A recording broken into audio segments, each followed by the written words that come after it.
coming tonight. First, I'm Claire, I'm Chairman of Parliament Street. And firstly, I'd like you to follow our Twitter account, which is @ParlStreet. And the hashtag tonight is Home for Everyone with number 4. So through these cold winter months and in the run-up to Christmas, we're all caught up in the jovial festivities. However, we think that it's very important to take a step back and really consider how best we can address the plight of the homeless and how compassionate, caring approach to those who are less fortunate is much needed. So we know that in recent years, and especially in the last few months, homelessness has been at the top of the political agenda. And as part of the budget announcements, the Chancellor committed £20 million for private rented sector access and £28 million for Housing First pilot schemes in 3 areas: Manchester, Liverpool and the West Midlands. And the Homelessness Reduction Task Force was also launched. So as Chairman of Parliament Street, I'm delighted that we're coming together to discuss this very important topic, and I'm privileged to introduce you to our panellists tonight. Bob Blackman, the MP and sponsor of the Homelessness Reduction Act. Phil Ryan, the co-founder of The Big Issue, and also the lead singer of The Animals.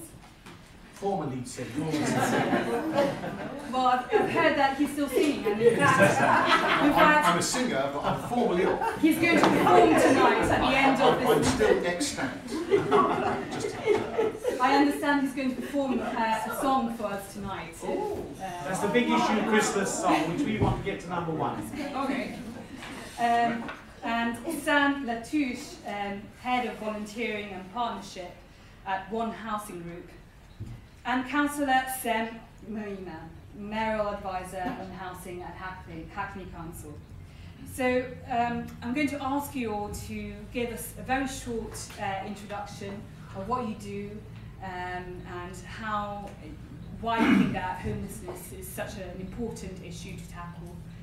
And afterwards I'll ask you a few questions and then open to the floor. So can I start with Bob? Okay. Well, thank you, Claire, for that kind of introduction, and welcome one and all to Parliament. I'm Bob Blackman. I'm the Member of Parliament for Harrow East. I've served on the Communities and Local Government Select Committee since I was elected to Parliament in May 2010. Before that, I was a Brent Councillor, London Borough Brent Councillor, for 24 years, including being Conservative Group Leader for 20 years, Conservative Leader of the Council for 7 years, and Deputy Leader in a coalition for 4 years. So I've got my local government experience as well as being in Parliament.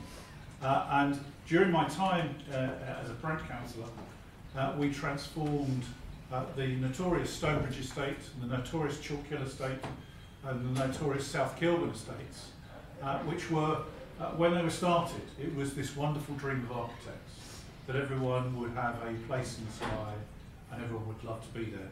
By the time I became leader of the council, there was an escape committee to get away from these talents. And what we did was to do things that were unbelievable at the time. We consulted people that lived in these places to find out what they would like to see in their place, and then we ripped them down and started again. So I've got experience from the background of doing this for assisting people to make sure they get places in which they'd like to live, rather than thrusting them somewhere where they don't. What happened in Parliament is significant. We set out in the CLG Select Committee to do an inquiry into homelessness in England and Wales. And when we started, I think most of us who are MPs, even those of us that had experience, thought, dead easy. You know, this is very simple, really. People are homeless because they haven't got anywhere to live, and there's simple causes. One of the things we established right from the word go is that there's no simple reason why someone becomes homeless. And every single individual has got a story to tell as to why they've reached that terrible stage in their lives. And equally, we heard evidence from right across the country of the fact of when you're homeless, where do you go? Naturally, you go to your local authority. Where else would you go? You think, well, the local authority there to help. That's why we pay our taxes. But the reality is that even today, if you're a single homeless person, you turn up at your local authority, they're likely to go, are you a drug addict? Are you an alcoholic? Have you got children under the age of 16? Are you registered physically disabled or mentally disabled? And if the answer to all those questions is no, or any one of those questions, no, they'll say, very sorry, nothing to do with us, goodbye, good luck, you're on your own. If you like to go and sleep on this park bench or in a shop doorway, then hopefully one of the housing charities will come and help you. And that to me was a national disgrace, and still remains a national disgrace, that in this day and age we have that sort of philosophy. But we as politicians are guilty of that, because we've told local authorities that's what you should do. So when I was drawn number 2 in the ballot for private members' bills, so just remember this legislation is due to a ballot and we've been lucky.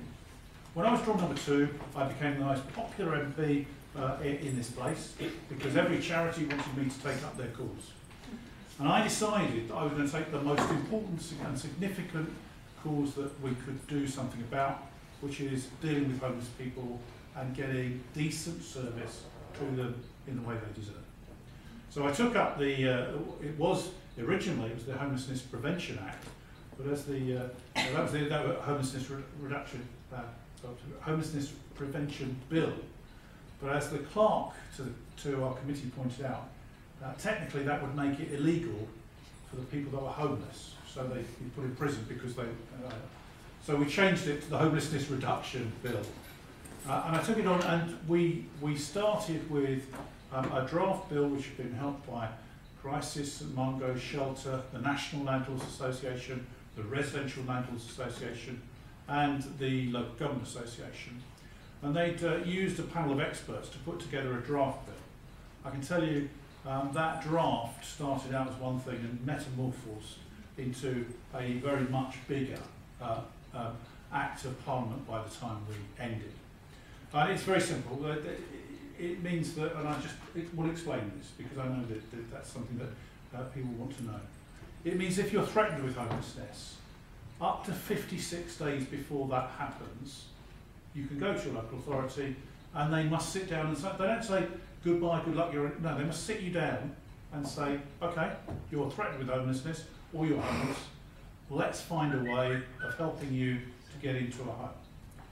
And so a housing action plan literally will be put together with actions on both sides, on the individual that's applying and the local authority, and both sides have to cooperate to actually achieve that. At the end of the process, an offer of accommodation somewhere will be provided. That's going to be the law, and it won't be the local authority can provide that either within their facility or somewhere else, but they must do that. We've included within this everyone that leaves prison, everyone that leaves health service, everyone that leaves care, everyone that's threatened through domestic violence, basically everyone that you can think of. Every category of person who may become homeless is covered by this legislation. And just make sure we put a lot of hooks into the legislation, because the reality is that the first set of homelessness reduction was put on priority need cases, families basically, back in 1977, 40 years ago.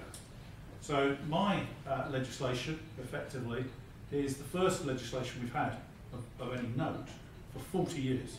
So, given that it doesn't come along very often, I wanted to make sure it's as comprehensive as it was possible to do. I can tell you, it is the longest private members' bill in history.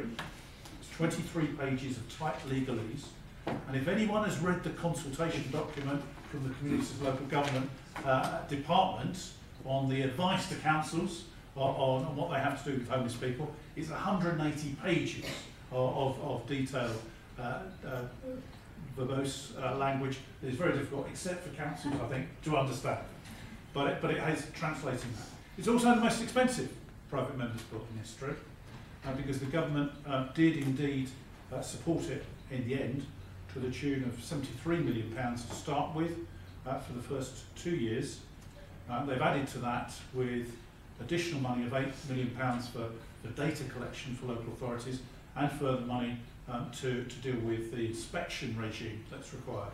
And one of the issues that we put in the legislation is that when local authorities are offering properties to people who are homeless, and particularly those that are vulnerable, then they should check that these homes are suitable for accommodation. So they can't just fob people off with slums or places that are unfit for habitation. So I'm very proud of the fact that I've delivered this. It was a year of my life in delivering it. I started out with the government saying, not sure we're going to do this. We don't want, no, we might, this is a lot of money and a lot of effort. So I had to convince the government, I had to convince officials, I had to convince competing housing charities that had different views on these things. And I don't want to embarrass people if there's any people from particular housing charities here, but I had a lot of very difficult meetings when I had to convince people this was the right approach and compromises had to be made on all sides. At the end of it all, I'm pleased to say that we managed to get it through all stages of the parliamentary process. It took a very long second reading with some opposition, I have to say, but basically all party support. And then, of course, we got it through committee and a lot of detailed testing of the legislation. When we got it back to the floor of the chamber, there were 21, I think it was 21, government amendments to the draft bill to bring us into the fruition. And then, of course, went to the House of Lords. And the most important thing is, when we went through the House of Lords, there was not a single amendment.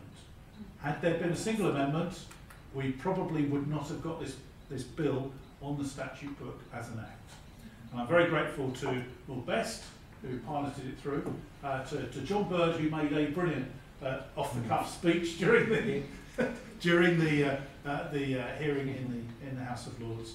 And then it became law, and it becomes law effective from the 1st of April 2018, so next year. And then we will make sure that local authorities do what they should be doing all along, in my view, actually helping people that are homeless through no fault of their own. Thank you very much.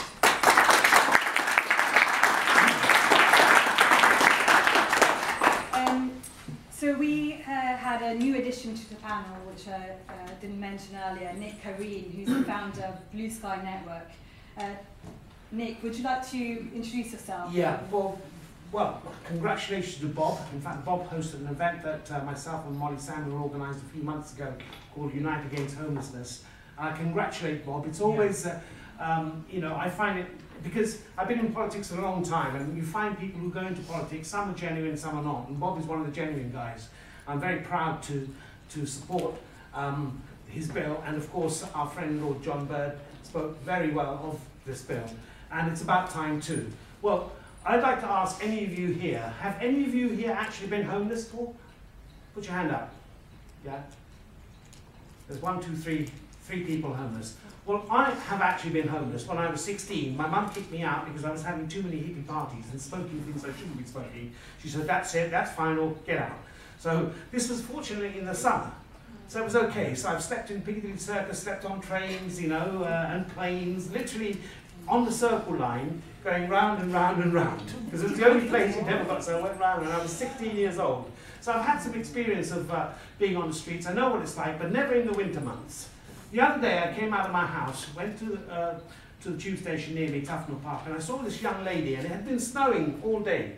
She was in a sludge pool, and she was lying there, and she was obviously much younger than she looked. I asked her, she was 18, but she looked like she was about 50. And I asked her, you know, why are you doing this? Why are you lying here? She said, I had nowhere to go. I said, there are shelters there. And she told me that she's scared to go into shelters. There's lots of strangers. It's very impersonal. She's scared of being abused, etc., etc., etc. And I thought, we are the 6th richest country in the world. How could we possibly have people sleeping on our streets in this kind of weather?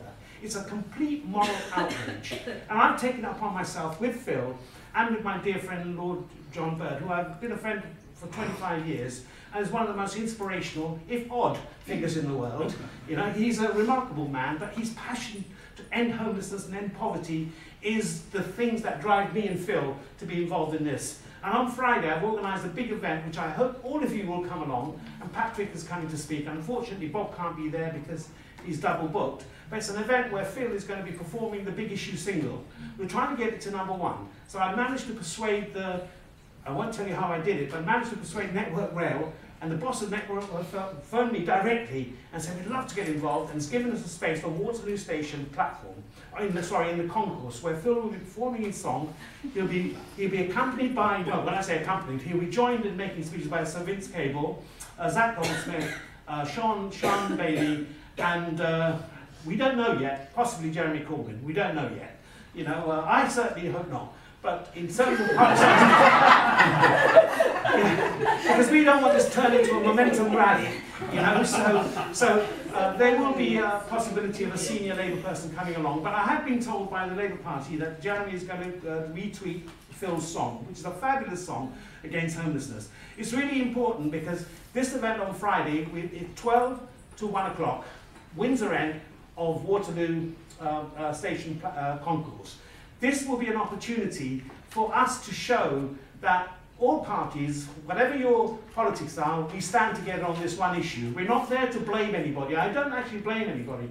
I think the responsibility of the homelessness lies within all of us. We have to take that responsibility. So, we are going to be announcing a few things that we're planning to do to address this situation. Phil's song is a very powerful song, and I'm delighted he accepted my invitation to come here today and perform it. This will be the second time Phil has performed a song in the House of Commons. The last time, of course, in the Portcullis House, when I organised a thing called Friends of the Big Issue. He came along about 5-6 years ago and did a fabulous song. And this song is so powerful. It's already been airplayed on ITN and BBC, and it will continue to be played. I hope you come along and support it. But I just want to say that we have it within all of us, we have the responsibility and duty of care to address this problem. I don't care who's going to help us, I don't care what their politics are, as long as they do something. That's what's important. Thank you.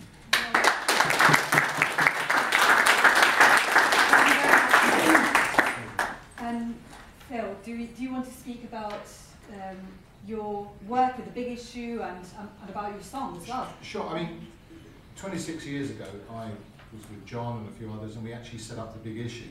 Now, 26 years ago is quite a long time to think that 26 years ago there was a huge homelessness problem in England, in London. You walk down the Strand, there was people in every doorway. 26 years later, there were still people in every single doorway down the Strand. Now, the Big Issue is a business solution.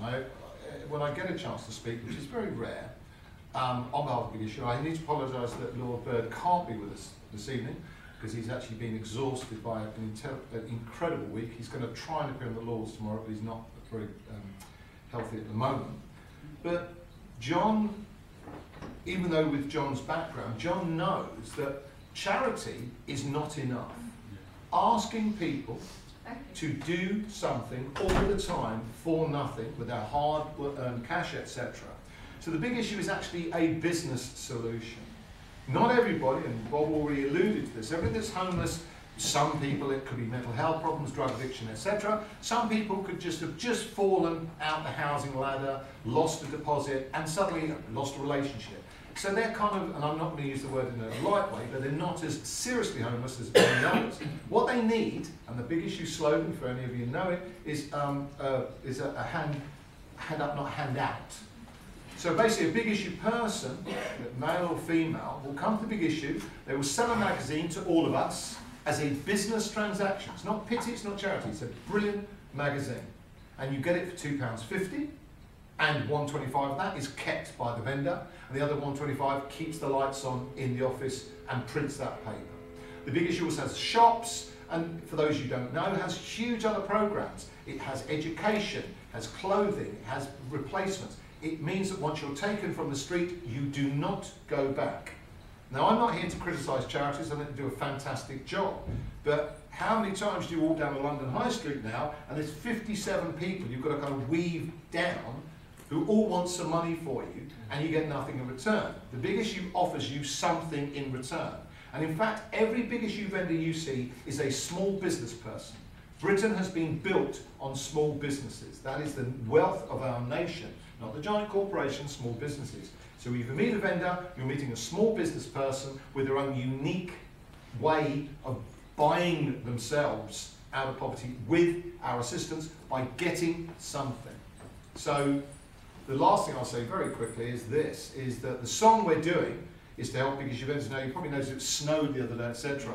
I don't know if you've ever actually stood on London Street waiting for a friend who's annoyingly late, as I did tonight. And, 2 minutes, Phil. and remarked to yourself how blooming cold it is. Imagine being there for 6 hours, walking up and down and saying, please buy a big issue. That's a hard job. You're on a lazy person. You get up, you've got a purpose, etc. So as a result, and I leave you with this, when you actually see people asking you for money, say hello. Be kind. Try not to give money to people who ask you. Give them food. Give them anything. You've got a scarf, give me a scarf. If, and Bob's already talked about drug addiction and other addictions, if you give somebody money, you're killing them. I know you feel like lovely people to me. You want, oh, that poor guy, here's £1. If he puts that in his arm, he's dead. Yeah. Buy him a sandwich. Buy that lady, say, come over here, I'm going to give you 5 minutes of my life. I've got that. Homeless people are invisible. Bob's bill is actually making them visible, which is to be commended for. Because we walk past, we don't look, we're busy, we've got things to do. So I'll leave you with this one last thought, that is when you see a big issue vendor, buy a big issue. And take it with you as well. But stay and say, hi, how's your day been? Because that little social interaction is priceless. Absolutely.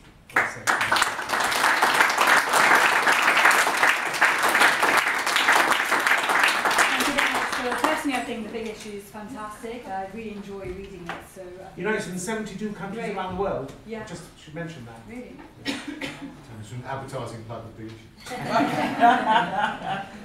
Sam, would you like to introduce yourself? And yeah, sure. So my name is Sam Moama, and I'm a councillor in Hackney. I'm one of 2 mayoral advisors to our elected Mayor Phil Glanville, who was talking about this topic to the Public Accounts Committee last week. And my portfolio is around the private rented sector and affordability.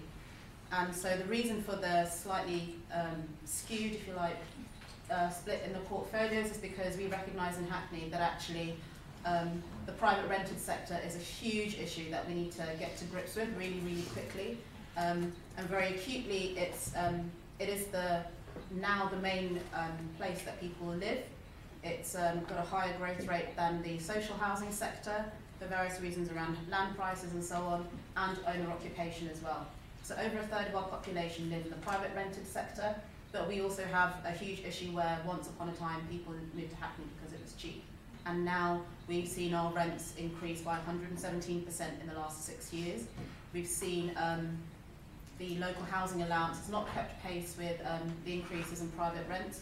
Local housing allowance has gone up by 2%, and rents have gone up by 47% in that similar period. And so I welcome, and I know that Phil, our Mayor, and both of our MPs welcome the legislation that you brought forward.